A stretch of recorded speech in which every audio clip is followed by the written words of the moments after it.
The horse was already at full gallop when Zelda Owens realized the reins had snapped clean through, leaving her with nothing but leather scraps and pure terror as the spooked mare thundered across the Wyoming grassland like a bullet fired from God's own pistol. Her bonnet tore loose and vanished behind her, her dark auburn hair whipping free in a wild tangle as she gripped the saddle horn with both hands, her knuckles bone white, every muscle in her body locked tight as iron while the ground blurred beneath pounding hooves.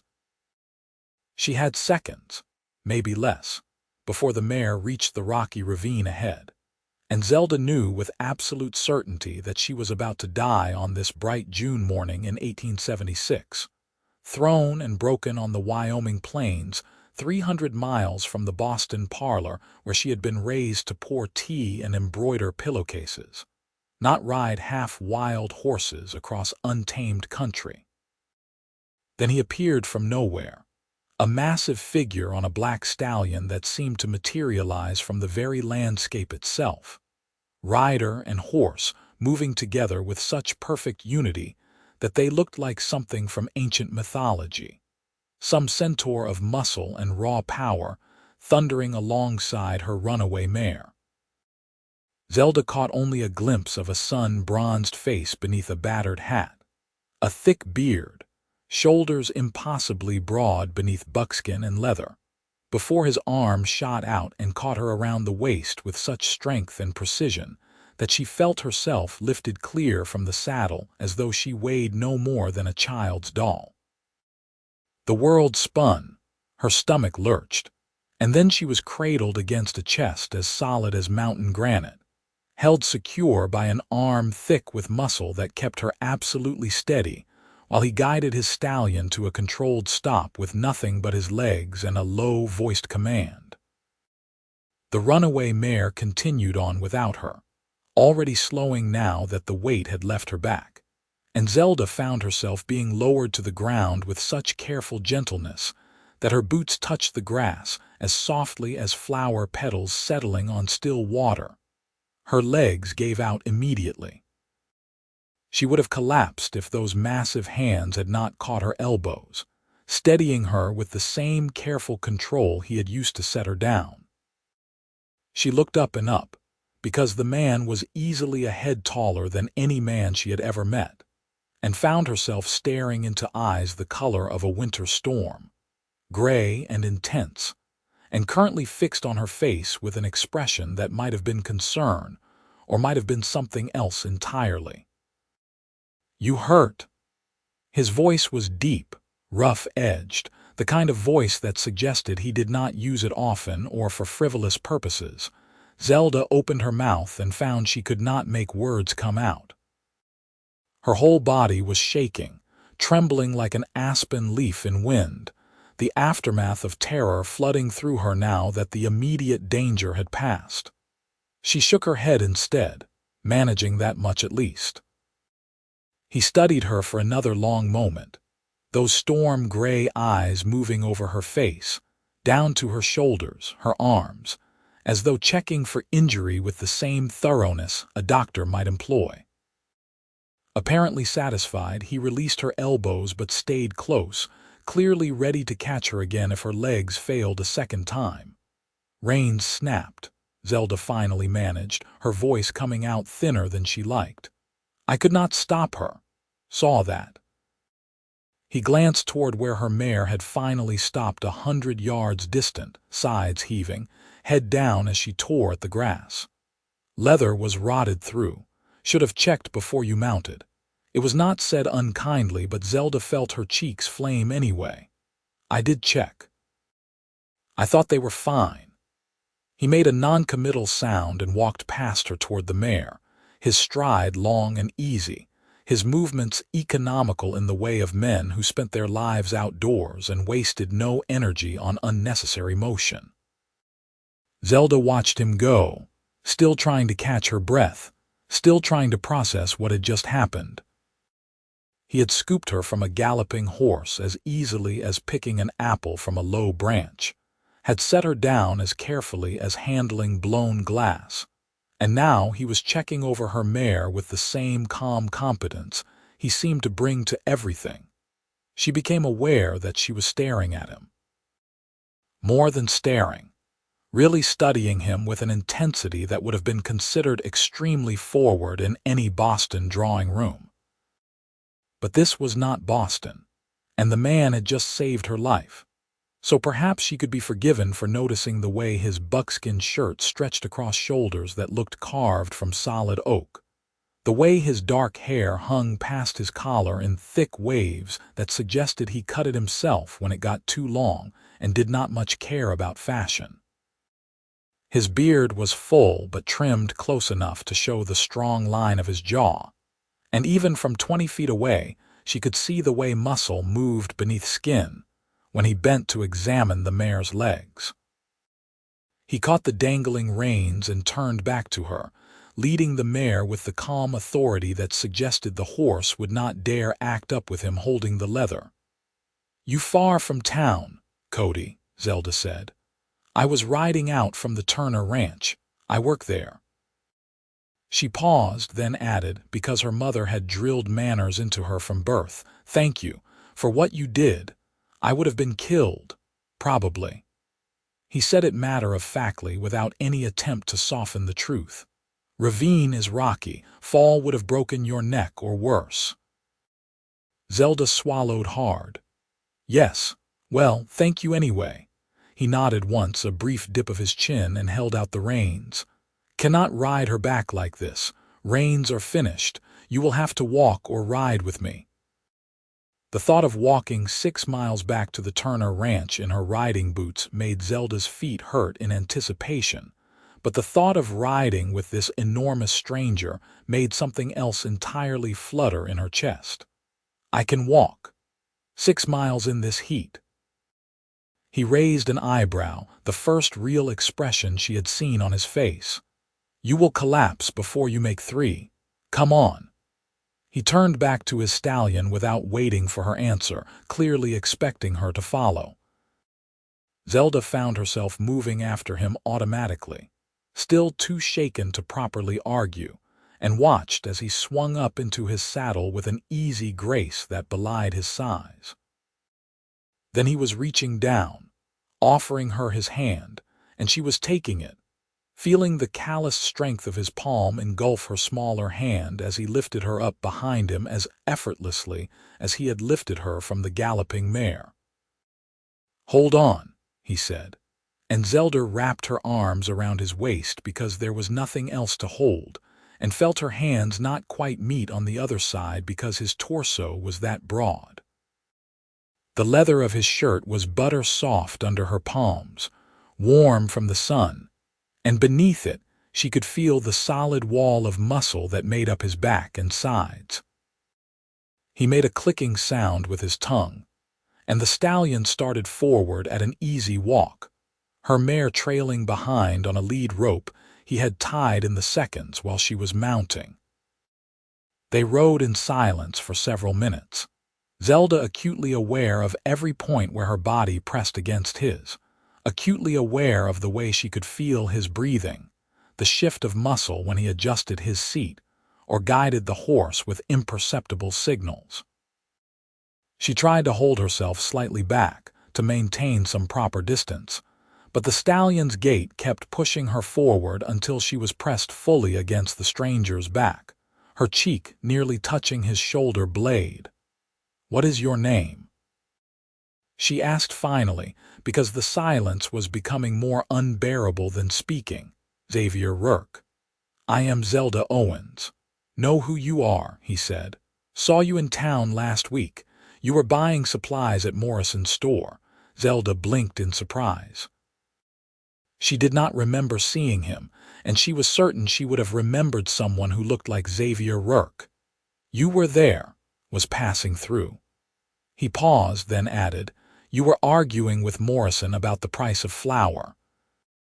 Told him his prices were robbery and that you could get better in Sheridan. A laugh surprised its way out of her throat, breaking through the tension that had been coiling in her chest. "I did say that." He was charging twice what flour should cost and pretending it was fair market value. "Did you get your price?" "I did." He dropped it by 30% and acted like he was doing me a tremendous favor. She felt rather than saw his nod of approval. Morrison is a cheat, but he knows when he is beaten. You have spine. Coming from this taciturn mountain of a man, it felt like high praise indeed. Zelda found herself sitting a little straighter, feeling a small, warm glow of pride that was entirely out of proportion to the simple compliment. "Where do you live, Mr. Rourke?" "Up in the mountains." "Have a cabin about 10 miles north of Cody." "You are a trapper." "Some. Mostly I keep to myself." That seemed clear enough.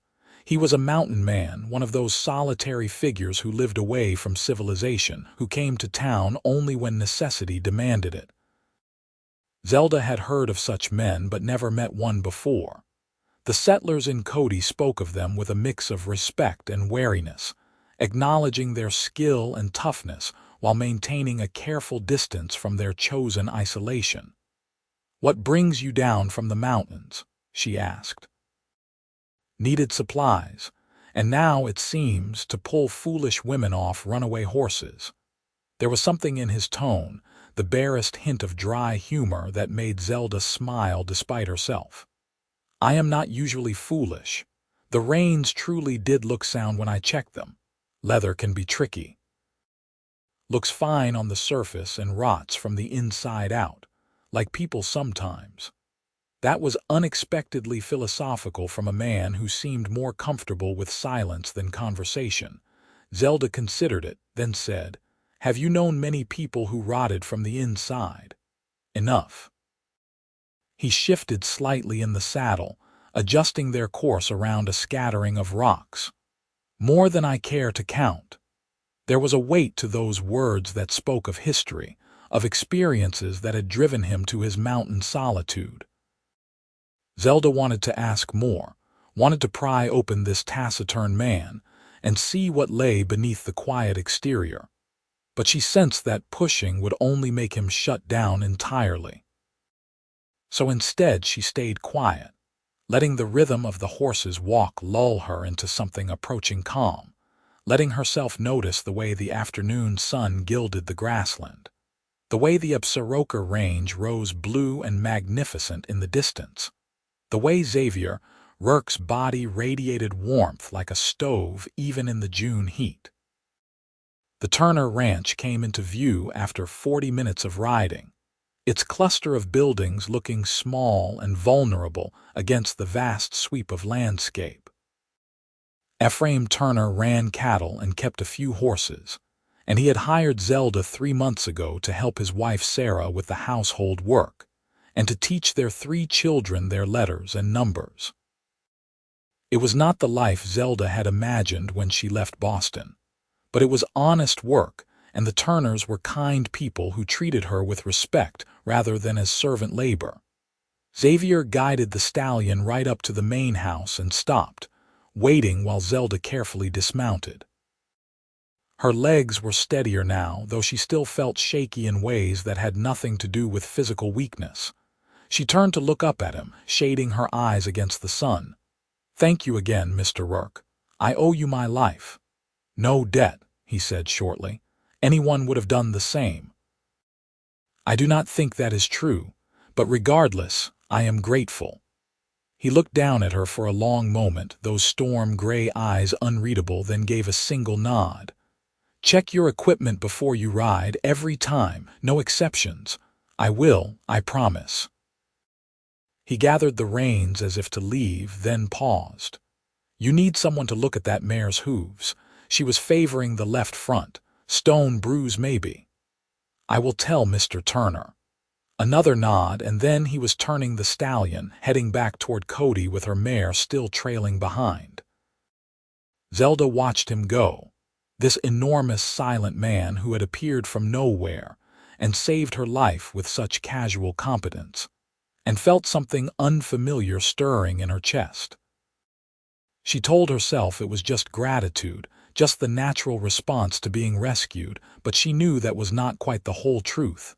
Sarah Turner appeared in the doorway, wiping her hands on her apron, her round face creased with concern. "Zelda, where have you been?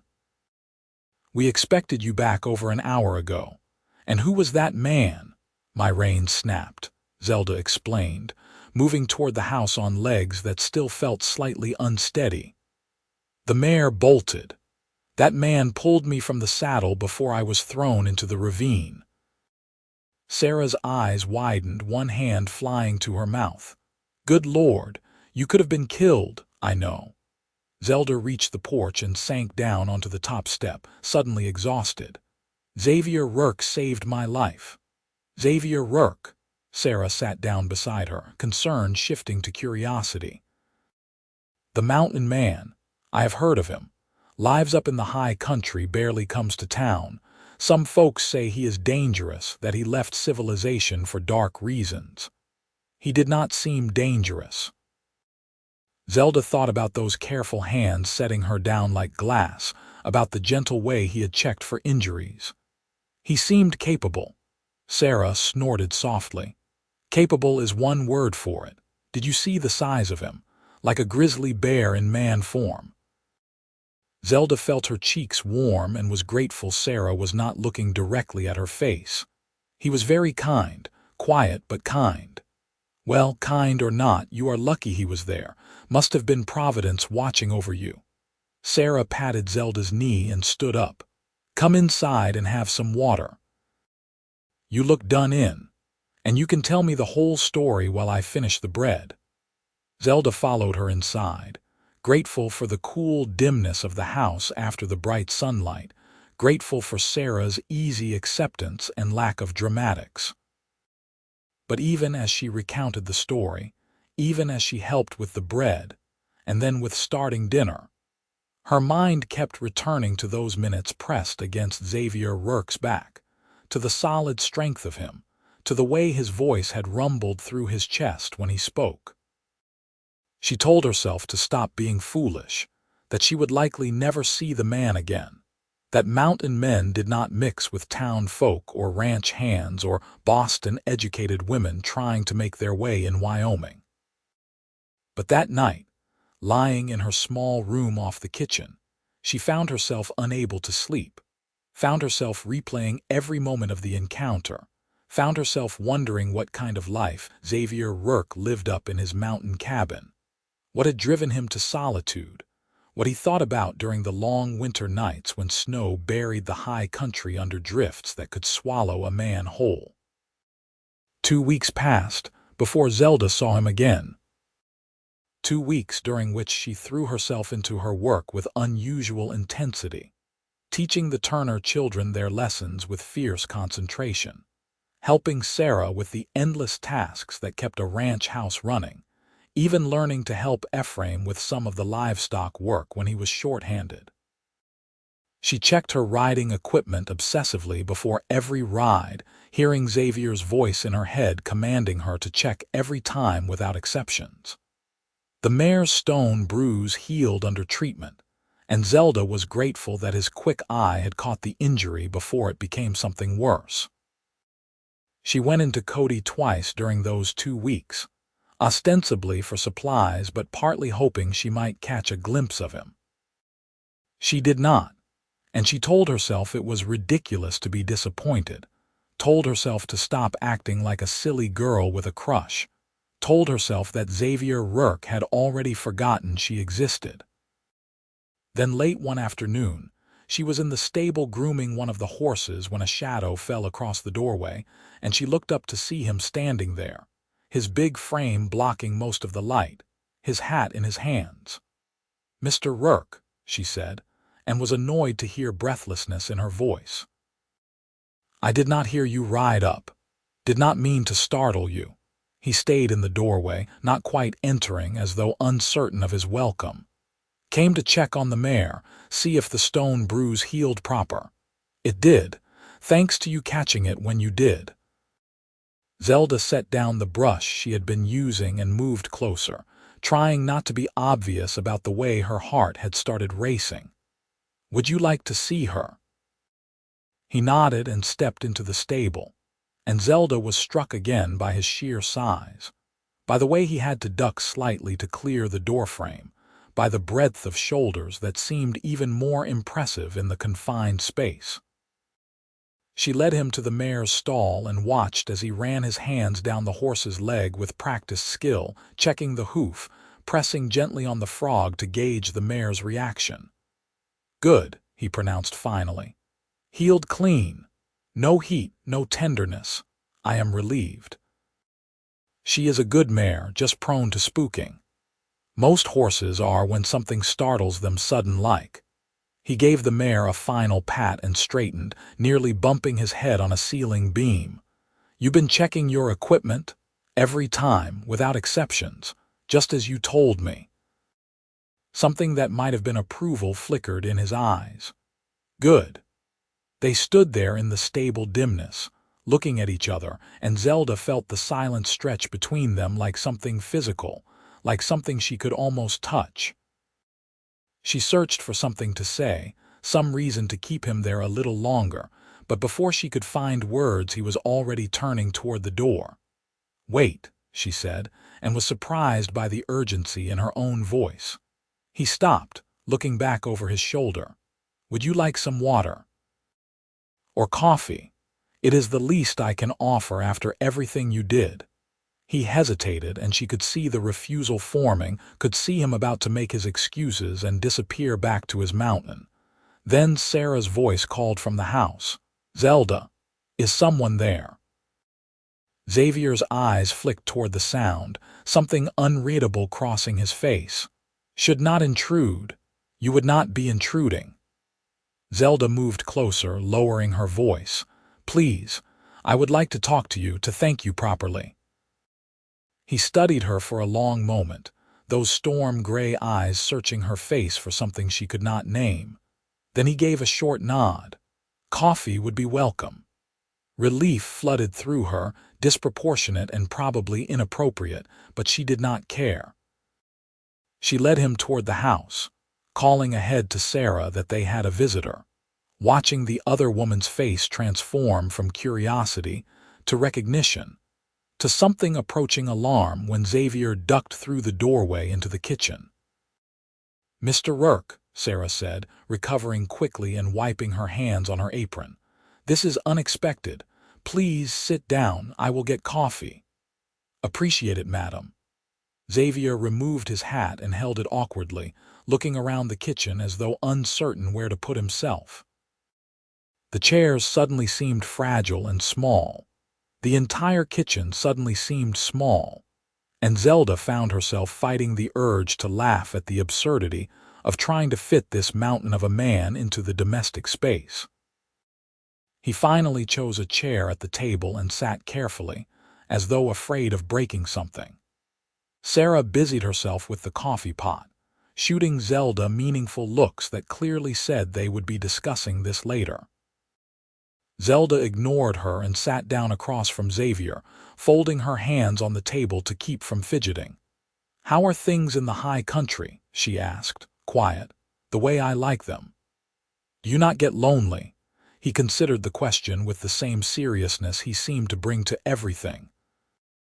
"No, loneliness is about wanting company you do not have. I do not want company most times." "Most times." Zelda caught the qualifier and raised an eyebrow. A hint of something that might have been humor touched his mouth. "Most times," he confirmed.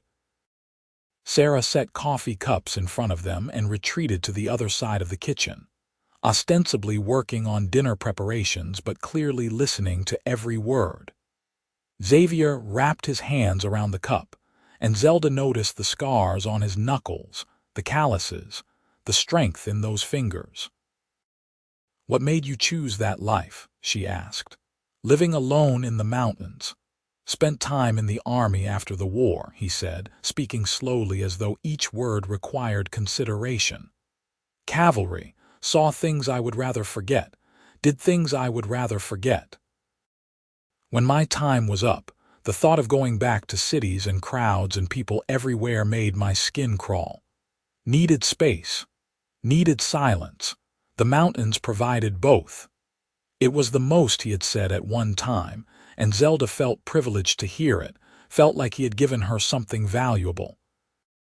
The war must have been terrible. War is always terrible. Men like to pretend it is glorious, but that is a lie we tell ourselves to justify the horror. He took a sip of coffee, his eyes distant. Lost good men, lost parts of myself too. The mountains helped me find some of those parts again. Zelda wanted to reach across the table and take his hand, wanted to offer comfort for wounds that were clearly still raw despite the years that must have passed. But she sensed that unwelcome touching would make him bolt like a spooked horse, so she kept her hands wrapped around her own coffee cup and simply said, "I am glad you found some peace. What about you?" He turned the conversation back to her with the skill of someone who did not like talking about himself. "What brings a Boston lady to Wyoming? How did you know I was from Boston? Accent. And you dress different from most women out here." Zelda glanced down at her simple calico dress, confused. "I dress like everyone else." "No.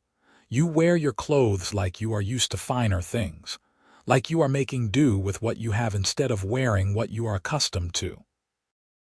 It was an astute observation, and it made her wonder what else those sharp eyes had noticed about her.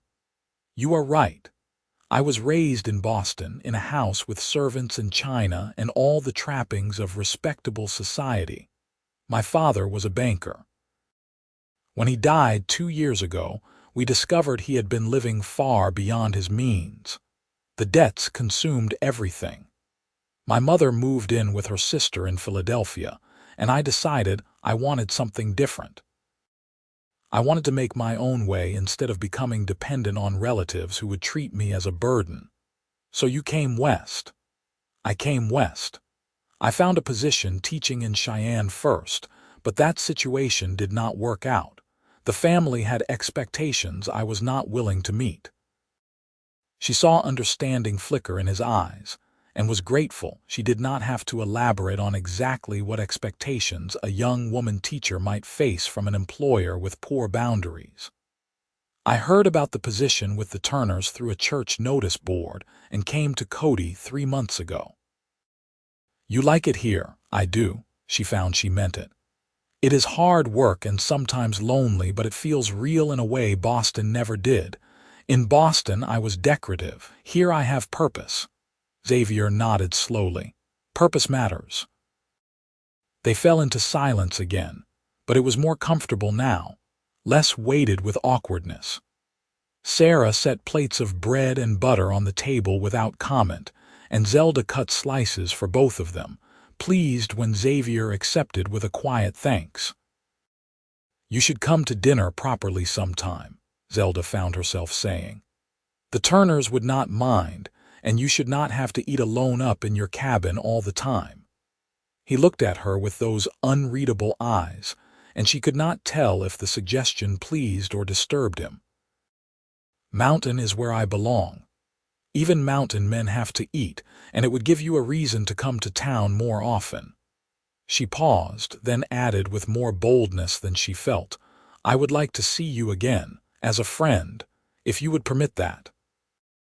The silence stretched long enough that Zelda began to regret her forward tongue, began to wish she could pull the words back.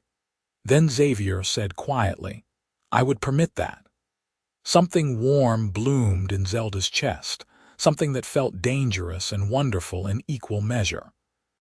She smiled at him, and after a moment he smiled back, a small thing that barely qualified as a smile but transformed his entire face, softening the hard edges and revealing something gentle beneath the rough exterior.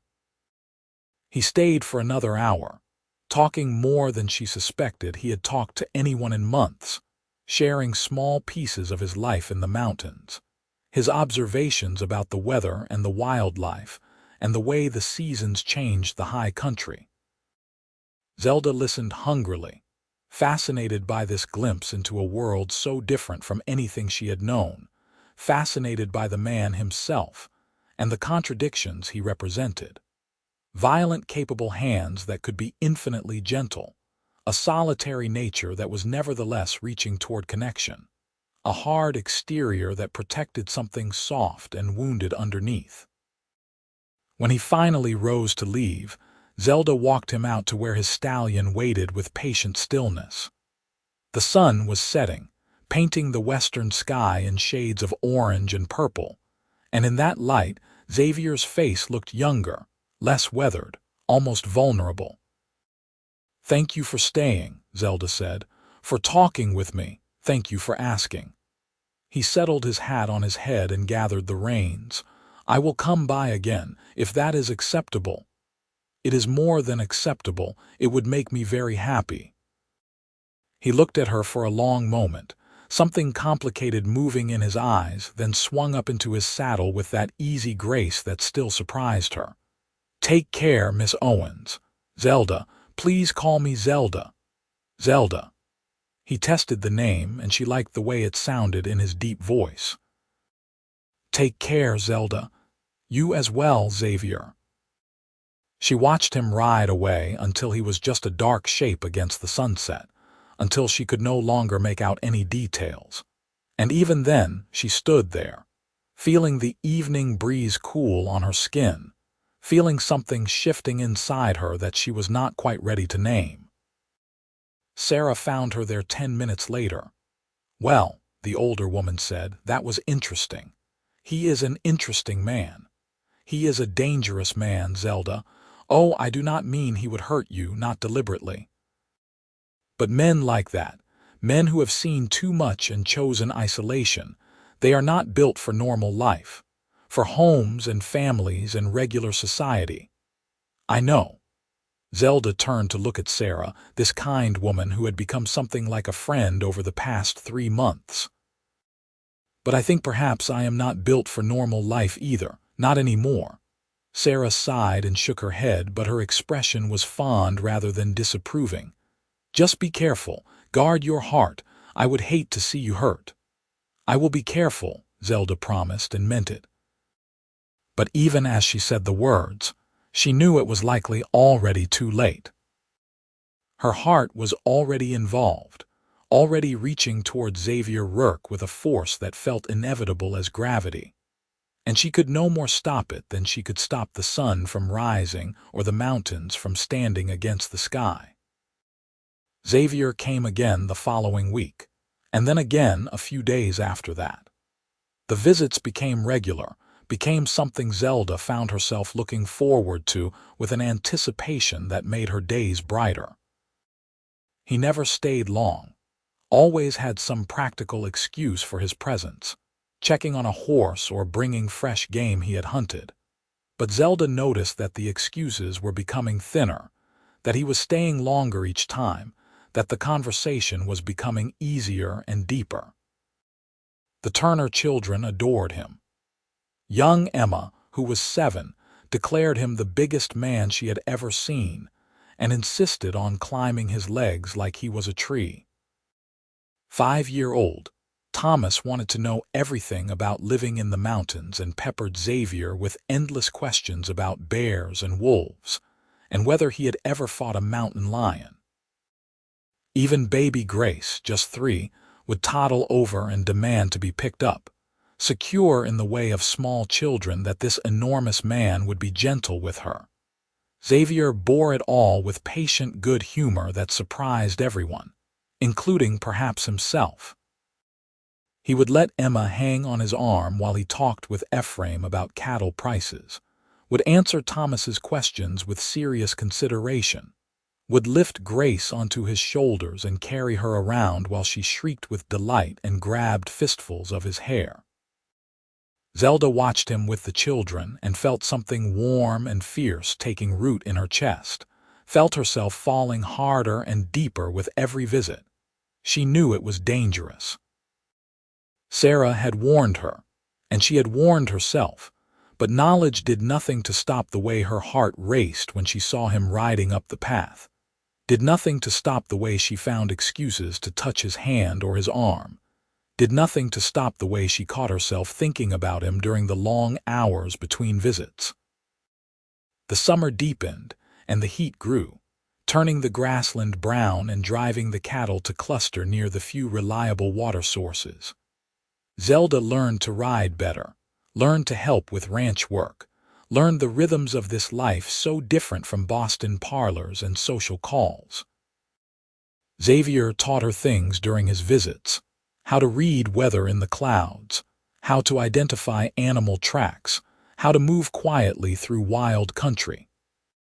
He brought her things from the mountains: interesting rocks, unusual feathers, once a handful of wildflowers that he presented with such awkward uncertainty that Zelda had to blink back tears. They did not speak about what was growing between them. The words remained unspoken, hovering in the air like hummingbirds, almost visible but never quite captured.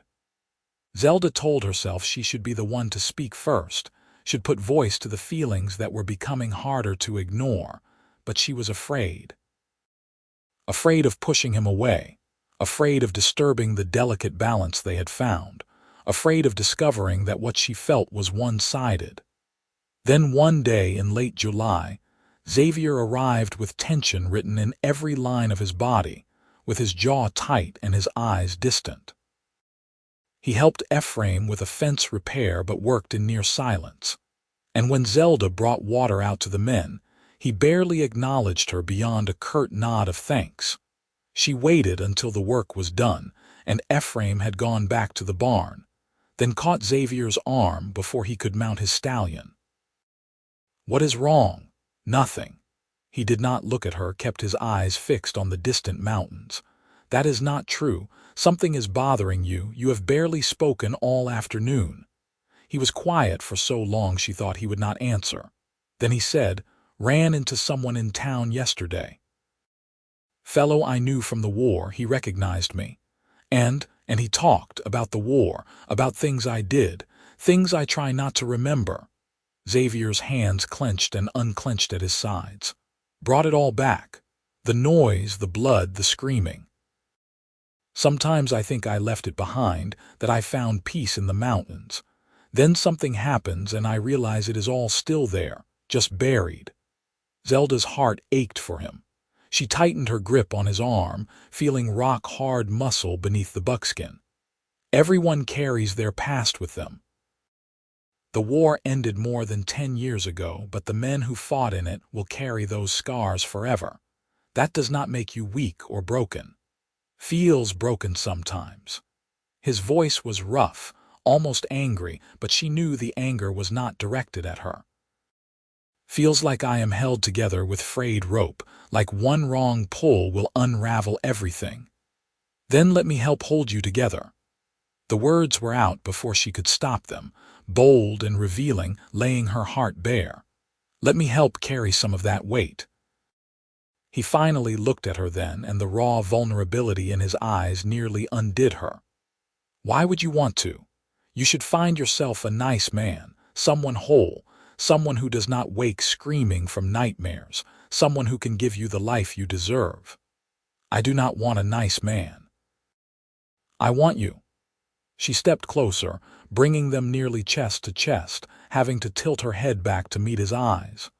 "I know you think you are broken, Xavier, but I see strength in you. I see kindness. I see a man who saved my life without thought for his own safety, who is gentle with children, who treats horses with respect.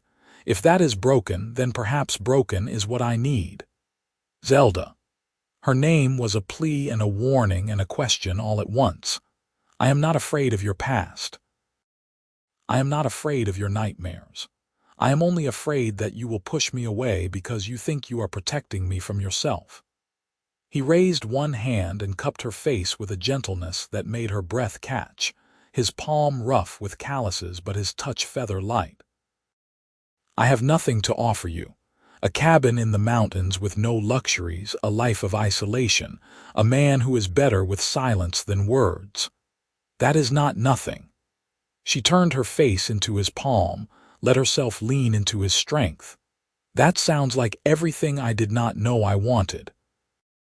He searched her face for a long moment, and she held perfectly still, letting him look, letting him see everything she felt written in her eyes.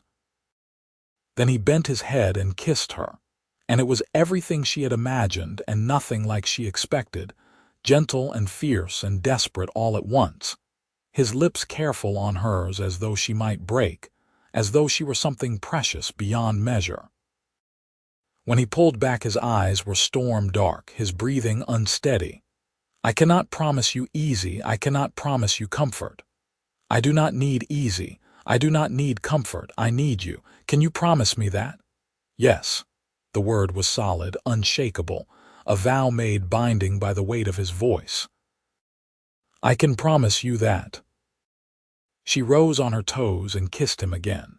And this time he let himself be less careful, let himself pull her closer, and Zelda felt herself being lifted against his chest the way she had been that first day, held secure by arms that could be gentle as spring rain and strong as mountain stone. They stood there in the yard for long minutes, wrapped in each other, and Zelda knew that Sarah was probably watching from the kitchen window, knew that this would be the talk of the ranch and probably half of Cody by week's end, but she did not care. She had spent 24 years being careful and proper and concerned about reputation. She was done with careful. She wanted this, wanted him, wanted the life they could build together, however unconventional it might be. When they finally separated, Xavier rested his forehead against hers, his breath warm on her face. Come up to the cabin, tomorrow. Let me show you what life would actually be like before you commit to anything. I do not need to see it to know. Yes, you do. You need to understand what you would be choosing. He pulled back enough to look into her eyes. If you still want this after seeing how I live, how isolated it is, then we will figure out the rest. But you need to know the truth of it first. She wanted to argue, wanted to insist that nothing could change her mind, but she could see the need in his face, the requirement that she make this choice with open eyes. All right, tomorrow. I will tell the Turners I am visiting friends in town. Do not lie for me. I am not lying. You are my friend. You are more than my friend. She smiled up at him. Just because they will assume I mean someone else does not make it a lie. He shook his head, but she caught the hint of amusement in his eyes. You are trouble, Zelda Owens. Good. You need some trouble in your life. He kissed her once more, quick and hard, then released her and swung up onto his stallion. Dawn, meet me on the north road where it bends toward the mountains. I will be there. She watched him ride away, her lips still tingling, her heart hammering against her ribs like it was trying to break free. Sarah appeared beside her almost the instant Xavier was out of sight. So, the older woman said, I see caution went straight out the window. I love him. Zelda said it simply, surprised by how easy the words were, how true they felt. I know it is fast. I know it seems foolish, but I love him, Sarah. Sarah sighed and put an arm around Zelda's shoulders. I can see that, and Lord help me, I think he loves you too. Just promise me you know what you are doing. I do not have the faintest idea what I am doing, Zelda admitted, but I am doing it anyway. Then I hope it works out, truly. Sarah squeezed her shoulder. Now come help me with dinner, and tell me exactly what happened after Ephraim left you two alone. Zelda went, talking and laughing and helping with the evening meal, but part of her was already in tomorrow, already riding toward the mountains, already discovering what life Xavier had built in his self-imposed exile. She barely slept that night, too wound up with anticipation and nerves and the memory of his kiss to properly rest, and she was up before dawn, dressing in her sturdiest clothing and slipping out of the house while the rest of the family still slept. The morning air was cool and fresh, promising heat later but currently perfect. Zelda saddled the mare quickly and headed north, her heart in her throat, her stomach fluttering with butterflies. Xavier was already waiting at the bend in the road, mounted on his black stallion, silhouetted against the lightening sky like something from legend. He watched her approach with those steady gray eyes, and when she drew even with him, he simply turned and headed up toward the mountains, letting her follow. They rode in silence for nearly 2 hours, climbing steadily into higher country, following paths that Zelda would never have seen on her own, threading through pine forest and across high meadows studded with wildflowers. The air grew thinner and cooler, scented with pine sap and granite, and Zelda found herself falling in love not just with the man she followed, but with this country he called home. His cabin sat in a clearing surrounded by tall pines, backed by a cliff face that would provide shelter from winter winds. It was larger than she expected, well built from thick logs chinked tight against weather, with a stone chimney and glass windows that must have cost a fortune to transport up here. A small stable stood nearby, and a creek ran through the clearing, its water clear as air over smooth stones. Xavier dismounted and helped her down, his hands lingering at her waist. "This is it. This is how I live." Zelda looked around, taking in the isolation, the quiet broken only by wind in the pines and the music of running water, the sense of being utterly alone in vast country. Then she looked at the cabin itself, at the neat split wood stacked under the eaves, the garden growing in a fenced plot, the evidence of care and permanence. "Show me inside." He led her through the door, and Zelda stepped into a single large room that served as living space, kitchen, and bedroom all in one. It was spare but not crude, furnished with handmade furniture that showed skill and care, with shelves holding books and tools and supplies, with a large bed in one corner, and a cast iron stove in another. Herbs hung drying from the rafters, and a bearskin covered the plank floor near the fireplace.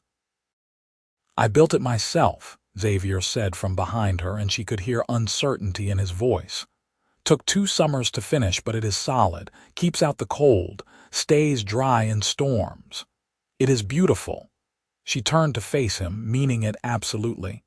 "It is you, Xavier. Strong and carefully made and perfect for this place." Some of the tension left his shoulders. "Winter is hard up here. Snow can get 10 feet deep. Sometimes I do not see another person for months at a time.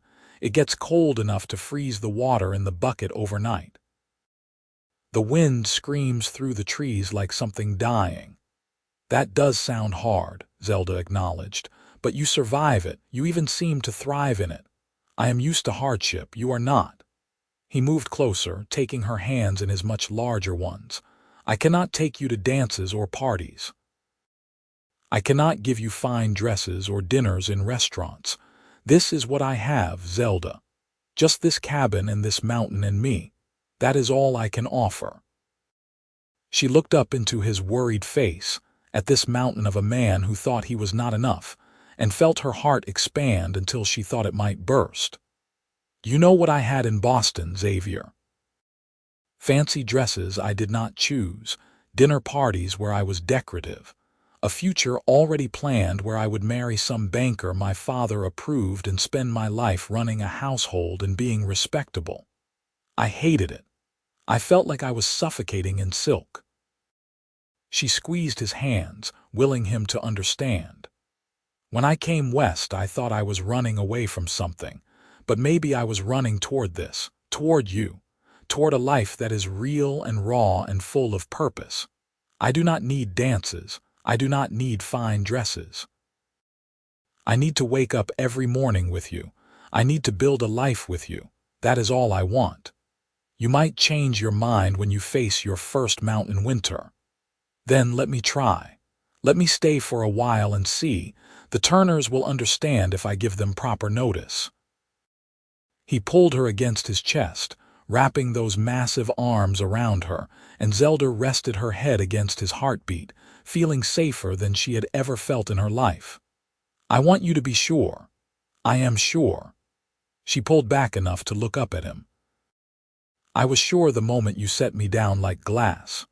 I was sure every time you came to visit. I was sure when you kissed me yesterday. I am sure now. How much more sure do I need to be? A smile broke across his face, transforming him, making him look young and almost carefree. You are the stubbornest woman I have ever met. Good. You need stubborn to deal with you.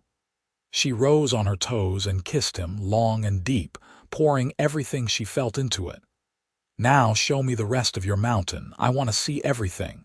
He showed her everything. They spent the day exploring his territory, the places he hunted and fished, the high meadows where elk gathered, the rocky outcrops where eagles nested.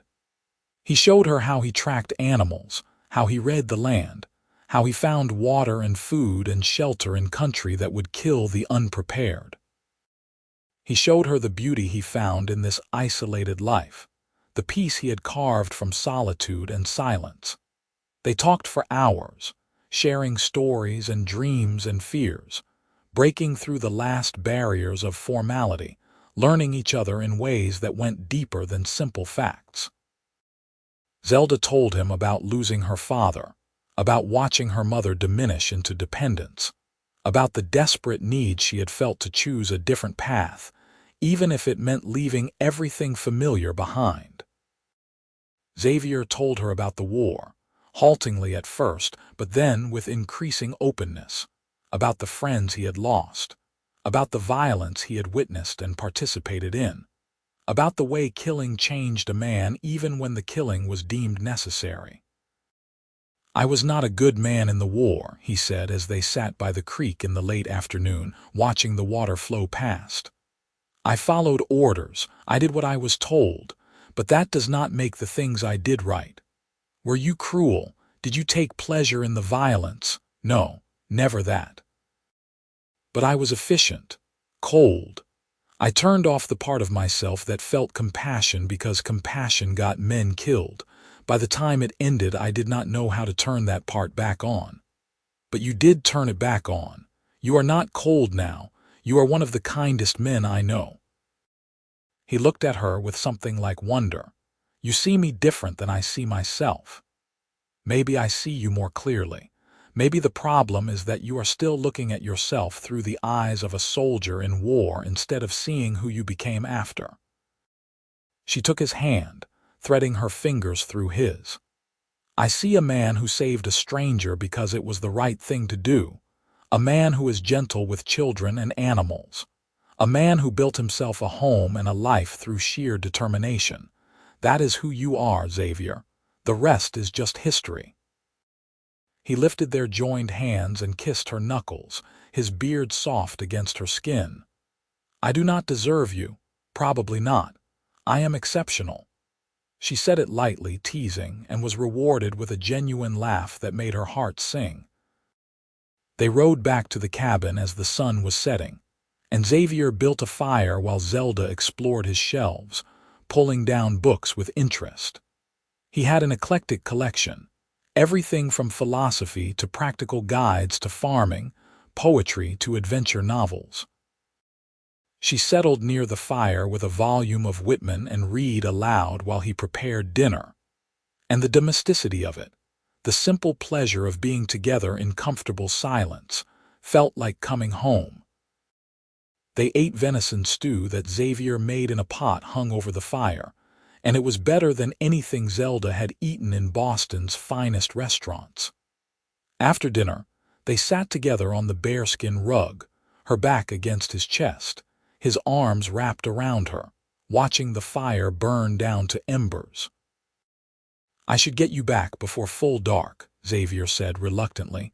Do not want the Turners to worry, I know. Zelda made no move to get up, savoring these last minutes. But I will give my notice this week. I can be back here permanently by month's end. Zelda. His arms tightened around her. Are you absolutely certain? This is a permanent choice. Once you are here, once we are together, there is no going back to Boston society or conventional life. I do not want to go back. I want to go forward with you. She turned in his arms so she could see his face. Marry me. His eyes widened. What? Marry me. I know it is supposed to be the man who asks, but I am tired of waiting for supposed to be. I love you, you love me, so marry me and let us start building this life together. You are absolutely certain?" He searched her face, his hands coming up to cup her cheeks. "Because once I say yes, I am not letting you go, not ever." "Then say yes." "Yes." He kissed her, and it was different from before, deeper and more possessive, a claiming and a promise all at once. Yes to everything. Yes to marriage. Yes to building a life together. Yes to you. Zelda kissed him back with all the joy and certainty filling her heart, and when they finally broke apart they were both breathless and smiling. "We can get married in Cody. The minister there is a good man." "Next week," Xavier said. "I do not want to wait longer than that." "Next week," she agreed, and sealed the promise with another kiss. He rode her back to the Turner ranch in full darkness, both of them on his stallion with her mare trailing behind, Zelda wrapped in his arms the whole way. When they reached the ranch house, he helped her down and kissed her one last time before she went inside. "1 week," he said. "Then you are mine forever." "I am already yours," she replied. "The ceremony is just formality."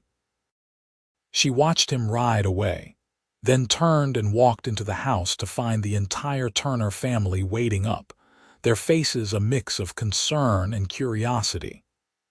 Zelda took a deep breath and told them everything about Xavier, about her decision, about the wedding planned for next week. Sarah cried and hugged her. Ephraim shook his head but smiled, and the children were simply excited at the thought of a wedding. The next week passed in a blur of preparation and packing. Zelda gave proper notice and worked to train her replacement, a young woman from town who was grateful for the position. She packed her few belongings, donated what she would not need for mountain life to the church, wrote a careful letter to her mother explaining her decision without really explaining anything at all. Sarah helped her alter her best dress for the ceremony and cried on her shoulder the night before the wedding. "I am happy for you," Sarah said through her tears. "Truly I am, but I will miss you terribly." "I will miss you too, but we are not that far away. I will visit, and you can come up to the cabin when the weather allows. Promise me you will be happy." "I promise," Zelda said, and knew it for truth. The wedding was small, held in the Cody church on a bright morning in early August. Sarah and Ephraim stood as witnesses, and the Turner children sat in the front pew with freshly scrubbed faces and their finest clothes. Xavier wore clean buckskins and had trimmed his beard, and when Zelda walked down the aisle toward him, the look in his eyes made her knees weak. They exchanged vows in steady voices, promising to love and honor each other, to face whatever challenges came together, to build a life worthy of the gift they had been given. When the minister pronounced them married and Xavier kissed her, the small congregation cheered, and Zelda felt joy expand in her chest until it seemed impossible her body could contain it. There was a small celebration at the Turners' ranch after, with food and music and well wishes from the few friends Zelda had made in Cody. Xavier endured it all with good grace, though she could see the relief in his eyes when they were finally able to slip away, heading up toward the mountain as the sun began its descent toward the western peaks. They rode together on his stallion, their few belongings packed on her mare, leaving the sounds of celebration behind and climbing into the deepening blue of evening. Neither spoke much, but there was no need for words. The silence between them was comfortable, full of shared understanding and anticipation. Full dark had fallen by the time they reached the cabin, and Xavier lit lamps while Zelda moved around the space that was now her home. It looked different knowing she would wake here every morning, knowing this was permanent but different in the best possible way. This was her place now. Their place. Xavier came up behind her and wrapped his arms around her waist, pulling her back against his chest. "Are you scared?" "No." She covered his hands with hers. "I am excited, I am happy, but not scared." He turned her to face him, his eyes searching hers in the lamplight. "I will do everything I can to make you happy, Zelda. I swear it. I know, and I will do the same for you." She reached up and pulled his face down to hers. "Now take me to bed, husband. We have a marriage to consummate." Heat flared in his eyes, and he lifted her in his arms as easily as lifting a child, carrying her to the bed in the corner. He set her down with the same careful gentleness he had shown that first day, and Zelda pulled him down beside her, eager and unafraid, ready to fully join her life with his. That night they learned each other in new ways, discovered how bodies could speak when words fell short, found pleasure and comfort and connection in the most intimate sharing. Xavier was careful with her, his strength leashed and controlled, his touch gentle even in passion. And when they finally lay tangled together in the aftermath, skin to skin in the darkness, Zelda knew she had made the right choice. This was where she belonged. This was home. Their first months together were a revelation. Zelda threw herself into learning everything Xavier could teach her about mountain life, and she proved to be a quick study.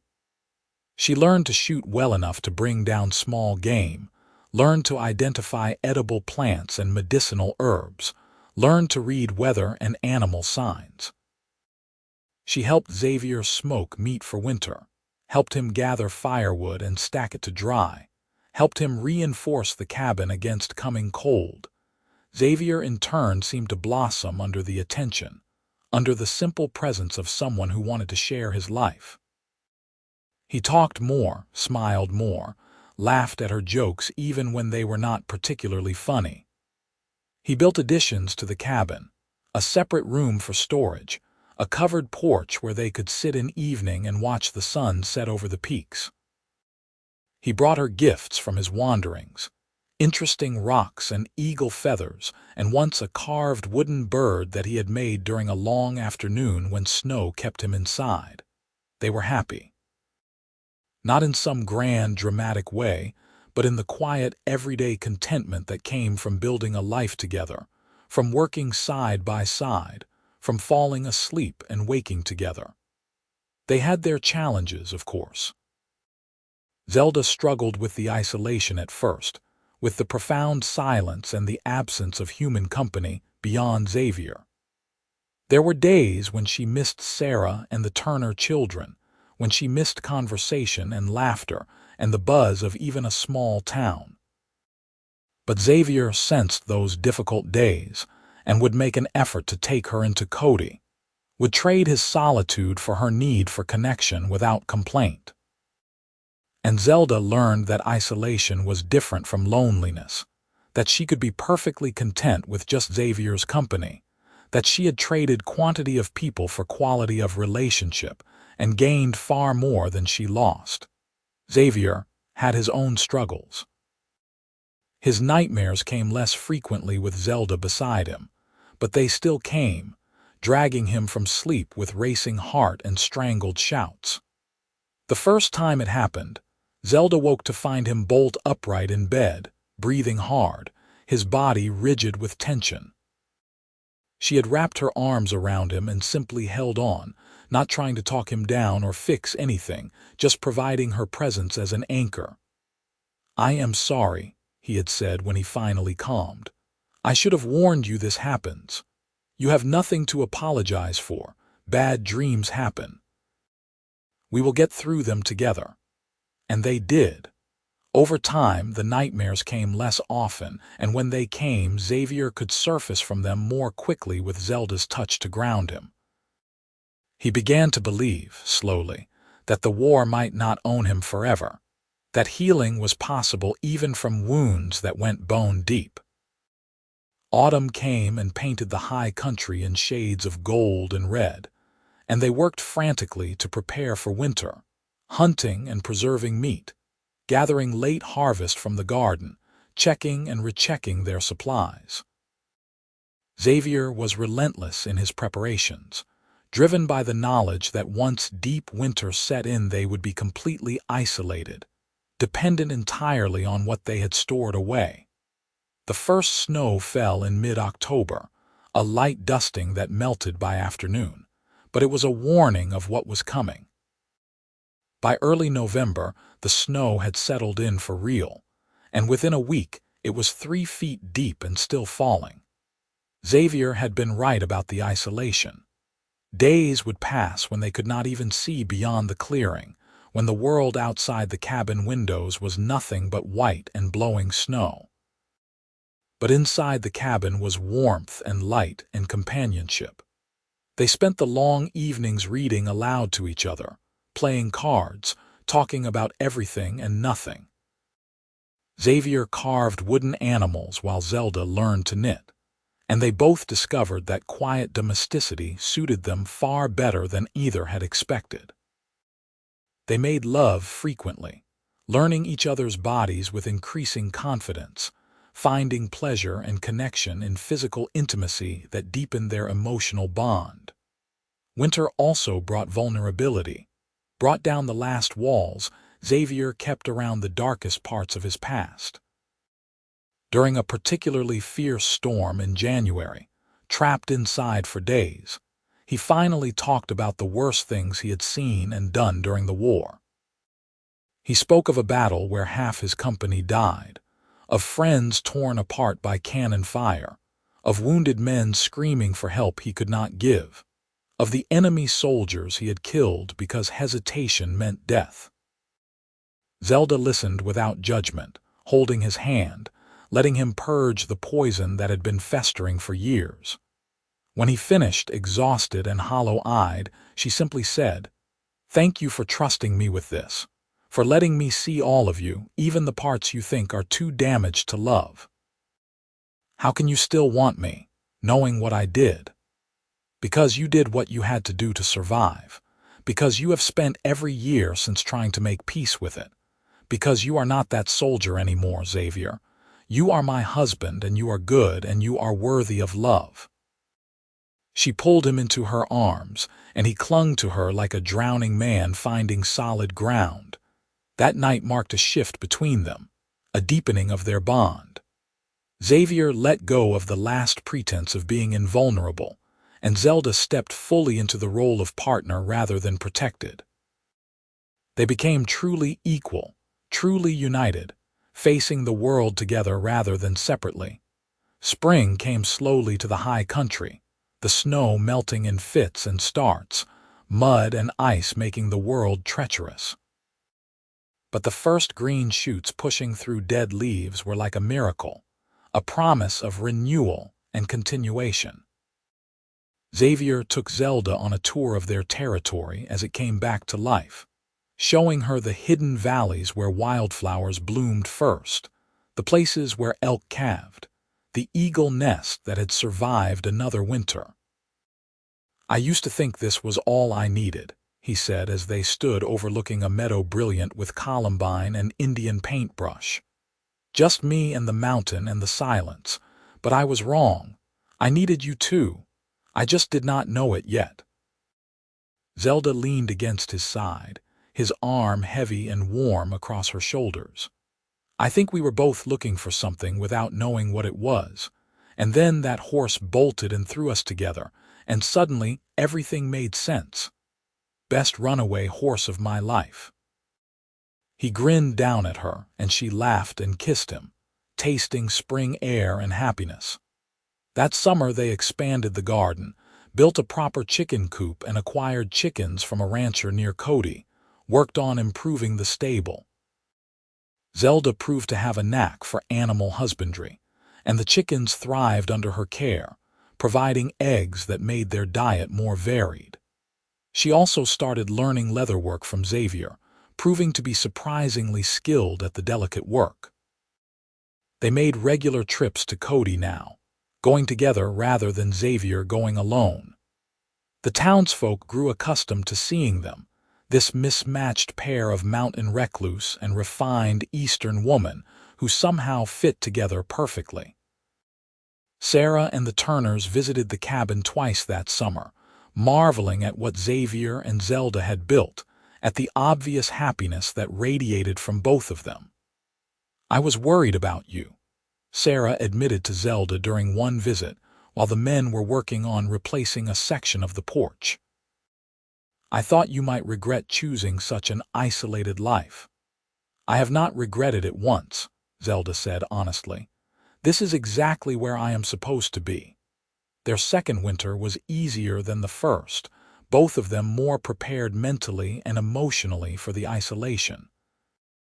They had also laid in better supplies and made improvements to the cabin that made it warmer and more comfortable.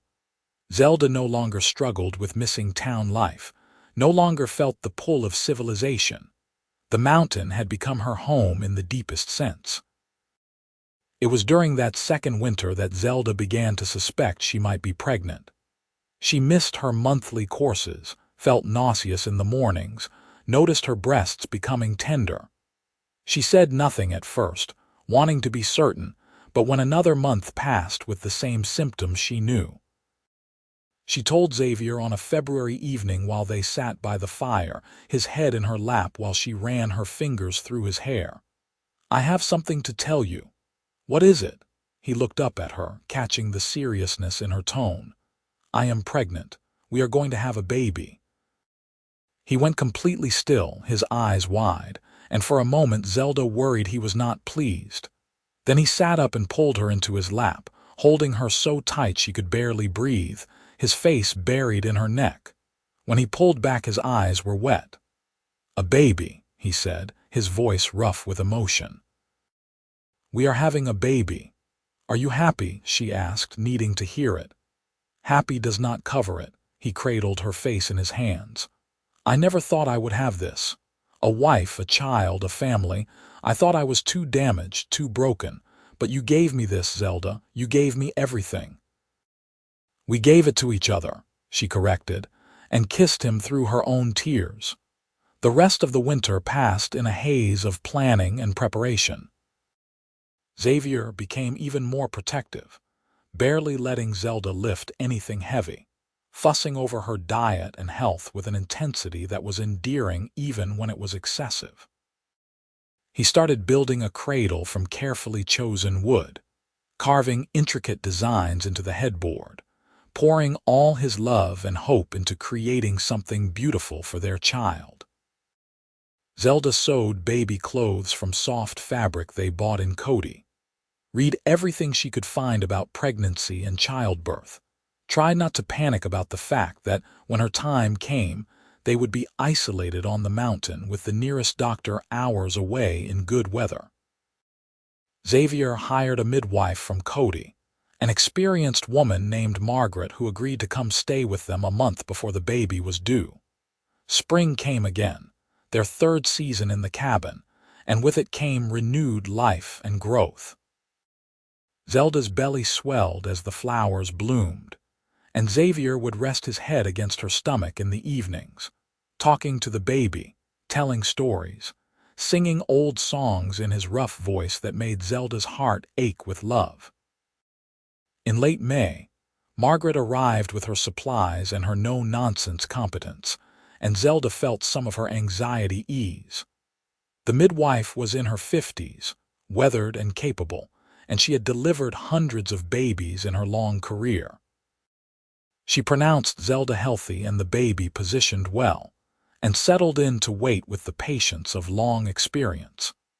The baby came on a June morning 3 days after Margaret arrived, laboring all through the previous night while Xavier paced and worried and did his best to stay out of the way. Zelda bore the pain with as much grace as she could muster, squeezing Xavier's hands until she thought she might break his fingers, following Margaret's calm instructions. When the baby finally emerged with a lusty cry, Margaret cleaned him quickly and laid him on Zelda's chest, and Xavier knelt beside the bed with tears streaming down his face, touching his son with shaking hands. "He is perfect," Xavier breathed. "Zelda, he is perfect." "He is ours," Zelda said, exhausted and exhilarated, cradling the tiny warm weight of her son against her skin. "We made him." They named him Samuel after Xavier's father, who had been killed in the war. Samuel Xavier Rourke, born in a mountain cabin to parents who had found each other against all odds, who had built a life from love and determination and sheer stubborn will. Margaret stayed for 2 weeks, teaching Zelda to nurse the baby, making sure both mother and child were thriving, pronouncing herself satisfied before heading back down to Cody.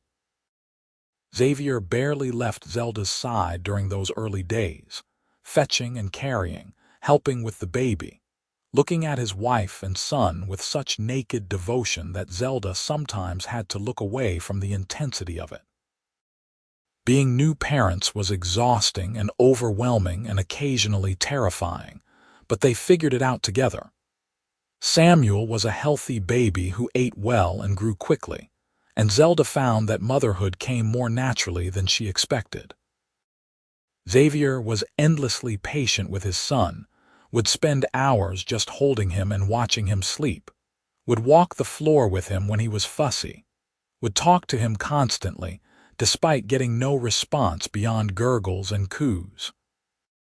"He knows your voice," Zelda said one evening, watching Xavier with their 3-month-old son. "He calms down when you talk to him." "He is brilliant already," Xavier said seriously, and Zelda laughed at his absolute sincerity. They made one trip to Cody that first summer with the baby, introducing Samuel to the Turners and the few friends they had made in town. Everyone made the appropriate noises about how beautiful the baby was, but Zelda could see the unspoken questions in their eyes. How did Zelda manage up on the mountain with an infant? Was she not lonely? Did she not miss civilization? But Zelda felt nothing but contentment. This was her life now, this mountain and this cabin and this man and this child. She had everything she needed, everything she had not known she was searching for when she left Boston all those years ago. The seasons turned again, autumn and then winter, and Samuel grew and thrived despite the isolation. He was a happy baby who rarely cried, who watched everything with wide, curious eyes that were the same storm gray as his father's. Xavier made toys for him, carved wooden animals and built blocks, and Zelda sang to him and read to him and marveled at how quickly he was changing. Their second spring with Samuel brought new challenges as the baby became more mobile, crawling everywhere and getting into everything. But it also brought joy beyond measure. Watching Xavier teach their son to be gentle with the chickens, watching Samuel's face light up when his father came in from outside, watching their small family function together with such easy love made Zelda grateful every single day for that runaway horse, for the man who had scooped her from certain death, for the courage to choose this unconventional life. "Are you happy?" Xavier asked her one evening after Samuel was asleep, the two of them sitting on the porch watching stars emerge in the darkening sky. "Deliriously," Zelda said, leaning her head on his shoulder. "More than I ever imagined possible. You." "I did not know happiness like this existed." He kissed the top of her head. "I thought I was content before you. I thought solitude was enough, but you showed me what actually enough felt like. You and Samuel, you are my whole world, and you are ours."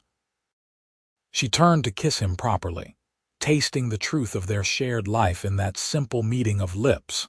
By the time Samuel was 2 years old, Zelda was pregnant again. This time she knew what to expect, felt more confident and less afraid. Xavier was just as protective as before but less panicked, trusting now in his wife's strength and capability. Their daughter arrived in early September, a screaming red-faced bundle of fury, who they named Rose after Zelda's grandmother. Samuel was fascinated by his baby sister, wanted to touch her constantly, would bring her his toys and get upset when she was too small to play with them. Xavier managed both children with surprising ease, his big hands gentle as he changed diapers and soothed tears, and wrestled with an energetic toddler. The years flowed past like the creek running through their clearing, each season bringing its own rhythm, its own challenges and joys. Samuel and Rose grew healthy and strong, learning to ride almost before they could walk properly, learning to identify tracks and plants and weather signs from their father, learning to read and write and think critically from their mother. They were wild in the way of children raised without boundaries beyond those of basic safety. But they were also kind and thoughtful, reflecting the love and attention their parents poured into them. Xavier built additions to the cabin as the family grew, creating separate sleeping areas for the children, a larger kitchen, a workshop where he could work on his projects during long winter months. Zelda taught not just her own children, but began teaching any children from nearby ranches whose parents wanted them educated, holding informal school sessions several times a week during summer months. The mountain community around Cody grew to know and respect the Rourke family. Xavier's skill as a tracker and woodsman made him valuable when cattle went missing or when someone needed guidance through difficult country. Zelda's education and quick mind made her someone people came to for advice, for letter writing, for help navigating the complexities of deals and contracts. They were no longer the odd couple living in isolation, but an integral part of the community, respected and valued. When Samuel was 10 and Rose was 8, Zelda became pregnant a third time. This pregnancy was harder than the previous two, leaving her exhausted and ill more often than not. Xavier worried constantly, but Zelda assured him she was fine, that some pregnancies were just more difficult.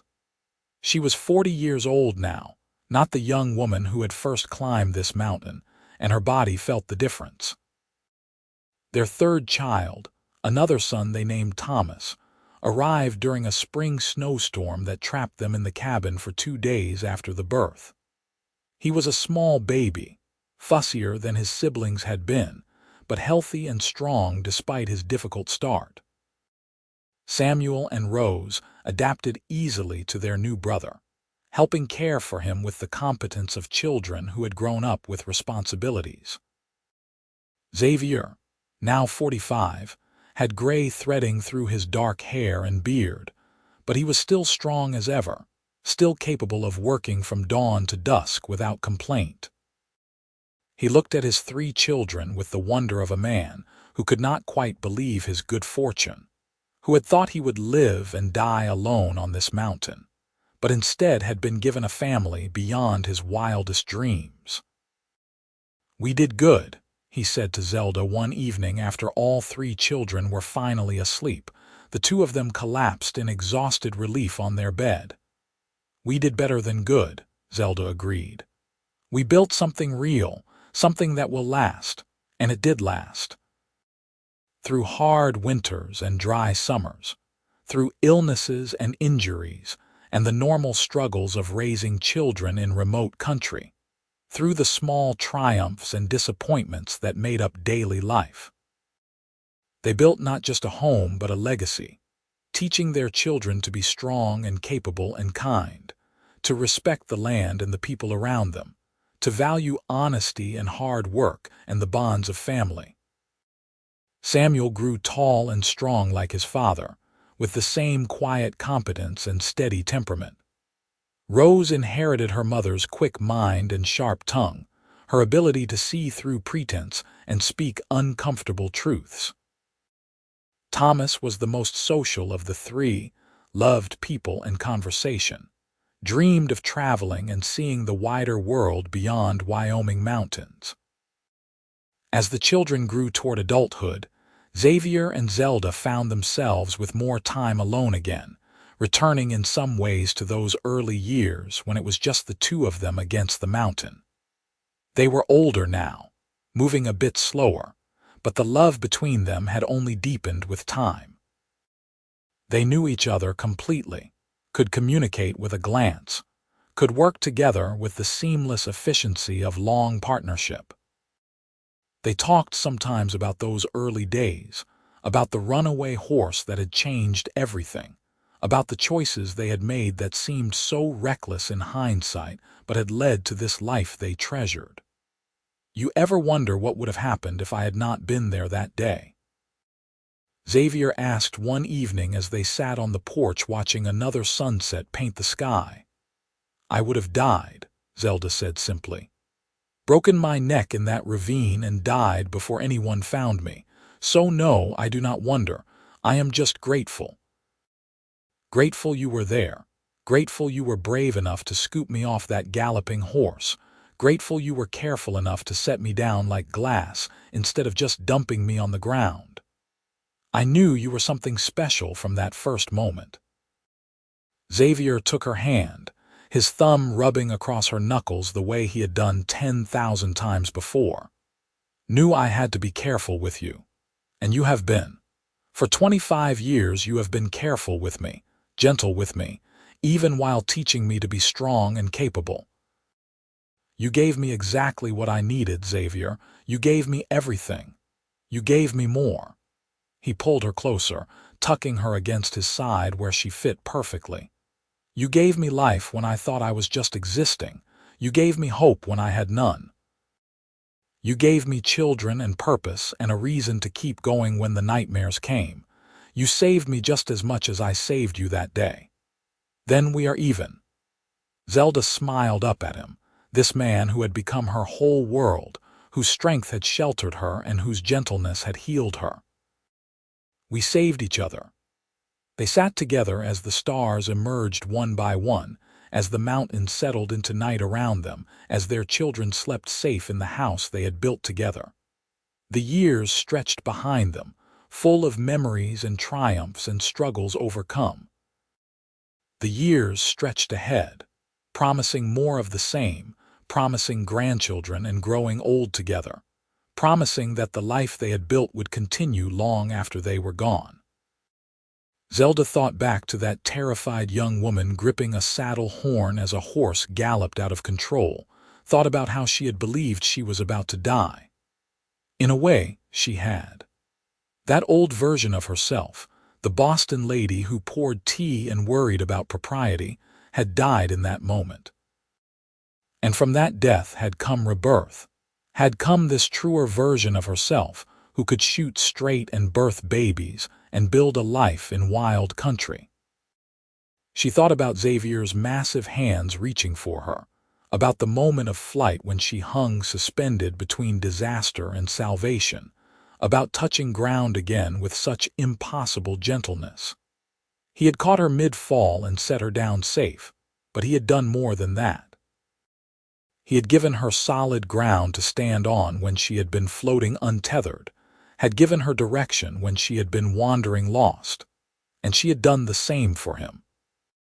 Had caught him mid-fall from his own demons, had set him down in a safe place where he could finally stop running, could finally heal, could finally build something lasting. "I love you," she said, speaking into the gathering darkness. "I will love you until my last breath and beyond. And I love you." Xavier's voice was quiet but absolute, a vow that needed no ceremony or witness because it was written in bone and blood and the shared years of their life. "You are my heart, Zelda. Always have been. Always will be." They stayed there until the cold drove them inside, until duty and comfort called them to bed. They made love with the ease of long familiarity, but also with tenderness, with the knowledge that every joining was precious. That time was the one thing even their determination could not master. And afterward they fell asleep wrapped together as they had been for 25 years. Two people who had become so intertwined that separation was no longer possible. Samuel eventually married a girl from Cody and built his own cabin on the far side of the mountain, staying close to the land he had grown up loving. Rose moved to Sheridan and opened a school, using everything her mother had taught her to educate a new generation. Thomas did travel, spent several years exploring the West Coast before returning to Wyoming and settling in Cheyenne, visiting his parents every summer with stories of the wider world.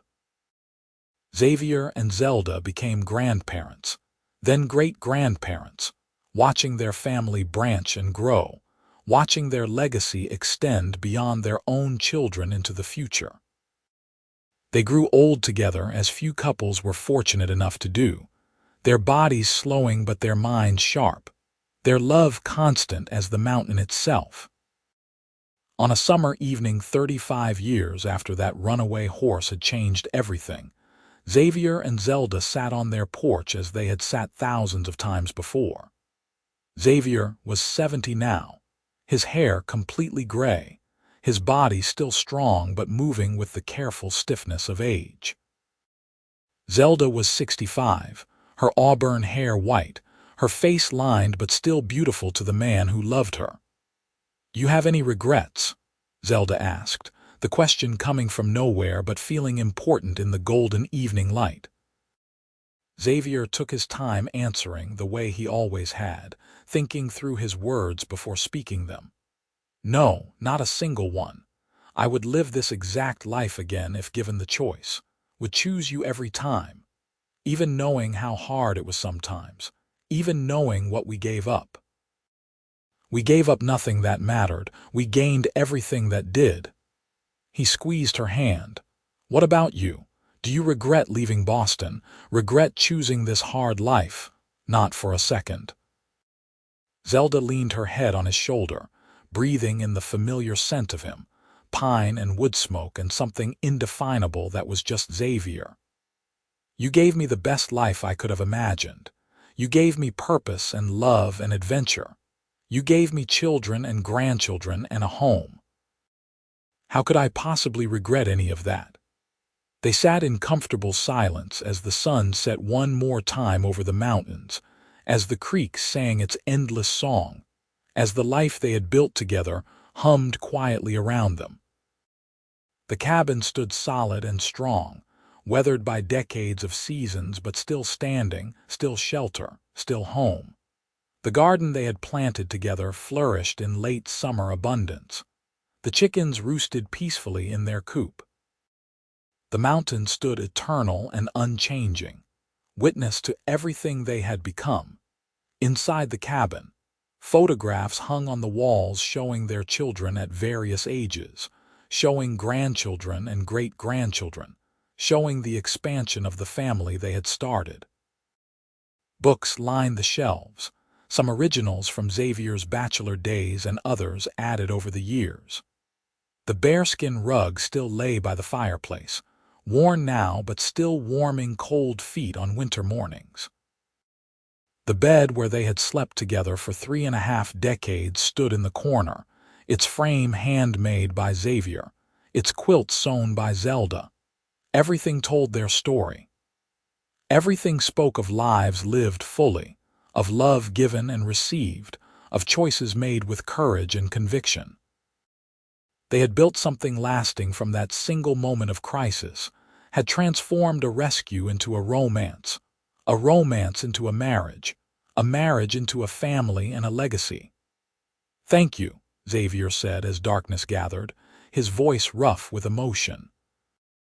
"For that day in Morrison's store when you argued about flour prices and caught my attention, for having the courage to come up this mountain and see my life, for choosing me when you could have chosen easy, for giving me everything."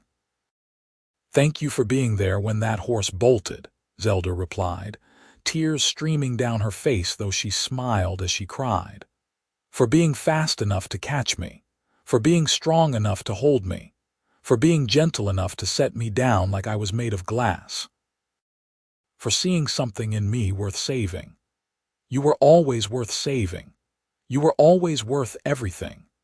They kissed as the last light faded from the sky, as the stars began their eternal dance overhead, as the mountains settled into night around them.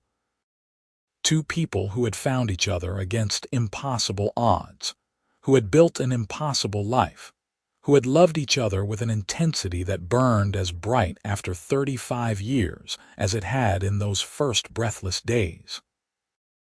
The years would continue to pass, would eventually take them one at a time as years inevitably do.